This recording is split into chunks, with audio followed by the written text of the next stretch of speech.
about ready to go into the match, and we're going to have a good one tonight. We're expecting Bobby Reynolds, the closer, to be in attendance, and I'm sure he's going to give us a good show.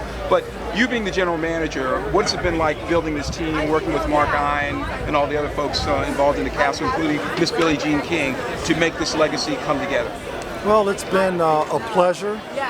We've been really humbled by the outpouring of support by residents, hardcore tennis fans, people that are just supportive of Washington, supportive of all the community efforts that we've done. You know, we do a lot of clinics for underserved children in the tri-state area. We give away free tennis rackets to kids that are 12 and under that attend every match.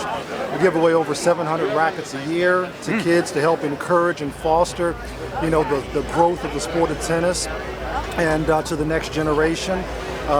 We also have something unique, I think, in professional sports, that every kid attending 16 and under can get an autograph from every player that plays that night, regardless of whether it's Venus or Serena Williams or it's the lowest ranked player in the world.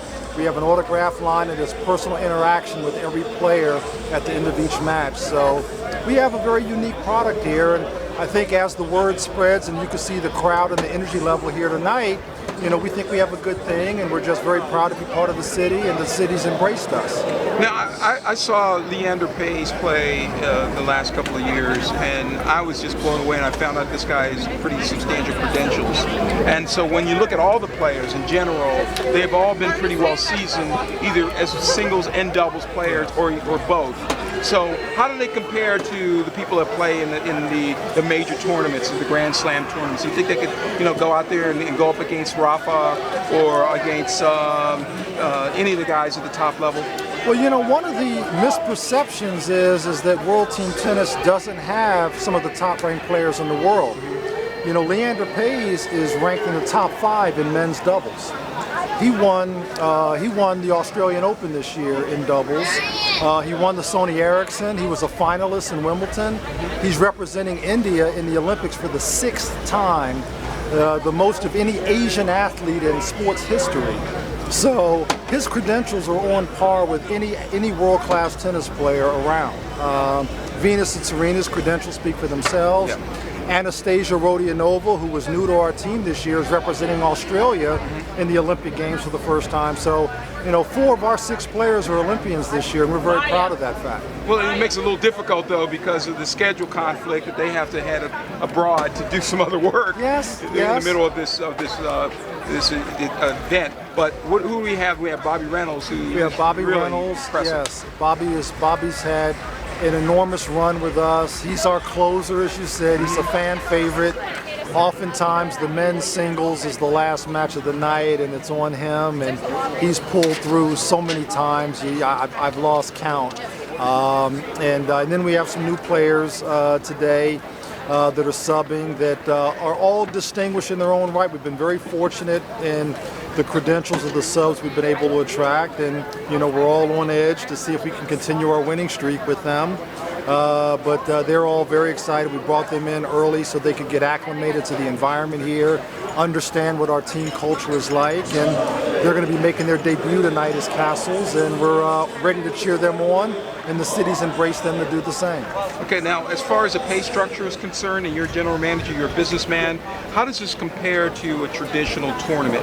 If you win, is there the purses, there's an incentive there? I mean, well, it's both. The players are paid very similar to other professional sports, where they get paid sort of a fee to play throughout the course of the season, and then there's incentive pay for, you know, winning their individual awards, Rookie of the Year, Best Male Player, Best Female Player, and you know, Bobby, Leander have won awards. Arena won Rookie of the Year last year as well as Finals MVP. So we're very proud of the individual accolades that our players have garnered, but also all the team recognition. And the coach, how do we feel about our coach? Is he enthusiastic enough? I don't even think enthusiasm adequately describes him. I don't think that that's strong enough to describe him.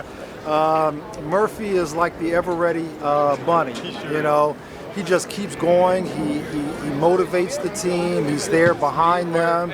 I think the crowd and the energy feed off of his excitement level, and so he's been an enormous plus to our organization, and he's the face of the organization. I love when he hits the ball into the crowd and shows kind of connect. Now, he's a former doubles player? He's a former doubles player. He and his brother won the French Open together in 1993. They've had a lot of success on tour together. I forget how long it's been since he's retired, but no, he's been a staple on the professional tour, he and his brother, for a long time. He's done commentating work for ESPN and the Tennis Channel, and he's one of the most recognizable figures just with his colorful personality. We're really proud to have him a part of our team. Jason, you have a question? No, that was just a great rundown. I really appreciate it. It's a great background. I don't think anybody really knows what you just kind of like laid out there. Yeah, no, well, thank you. Again, thank you, Washington, D.C. Thanks for all your support, and we're hoping that we can win a third championship in the last 4 years. Yeah, and last year was a bit of a challenge. I know that must have been a slight disappointment, even though you played. It was a hard-fought season, but you'd come so far, and then you kind of slipped. And I know. No, actually, we won last year. Did you end up winning the 16? Yeah, last year we went 16-0. It was the first perfect season in the 36-year history of World Team Tennis. That's got to be disappointing. And to do so well. So we won the league championship. That was our second title. We also won in 2009, which was our second year of existence. Oh, I was mistaken. I thought I knew you'd won 2 years ago. Yeah, we won in 2009. We stumbled in 2010, but we came back very strong with an undefeated season in 2011. We've continued that undefeated streak into 2012. So we're up to 26 matches, consecutive matches. And we were the first team to qualify for the 2012 playoffs. We're the #1 seed in the Eastern Conference, and we're hoping we can pull out another championship, which would be 3 in the last 4 years and 3 in our first 5 years of existence. So we're very proud of that record and the opportunity to go back and have a chance to repeat as champions this year. Refuse to lose is one of the major slogans here. Yes. We have Billie Jean King. She's come through and she represents the organization. I think obviously a great women's champion. Yes. To have her here and being involved is important, right? Yes. This league was her vision and her brainchild, and she really put the league together. She's been an advocate of equal rights and equal contribution and equal pay throughout her entire life. And she really created the structure of World Team Tennis so that it would be men's singles, women's singles, men's doubles, women's doubles, and mixed doubles, so that both men and women would equally contribute to the success of the team. And she's really a visionary. She's a very inspirational person. And you see her philosophy of life borne out in a World Team Tennis match every night. Well, what's it looking like for the season ahead? What's needed? What's the layout for people who don't know? I know you're on a winning streak. If you win tonight, what happens with the next night? Or what do you have to do? Well, tonight. Yeah, tonight is our last home match of the 2012 season.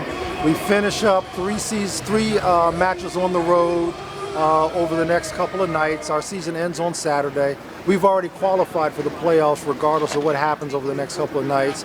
We're hoping we can continue the undefeated streak and take that into Charleston. The weekend of September 14 to 16, we'll be playing in the playoffs in Charleston, South Carolina. Please come out, come down to Charleston. It's an incredible venue. It's the Family Circle Cup. They host a women's tour event in the spring. But we would love to see Kastles fans there holding up their Refuse to Lose sign and cheer on the team to a repeat of our WTT championship.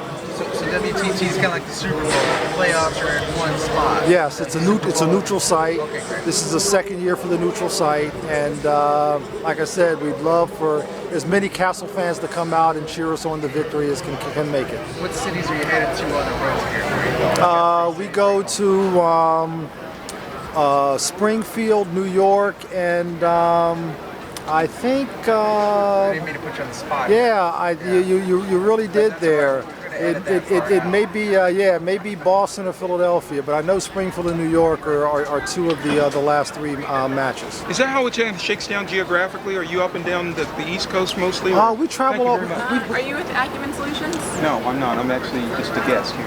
Okay. We travel all over the country. We opened up on the West Coast with matches. Our first match was in Orange County, California. So we have, like most professional sports leagues, we have an Eastern Division and a Western Division. We're in the Eastern Conference.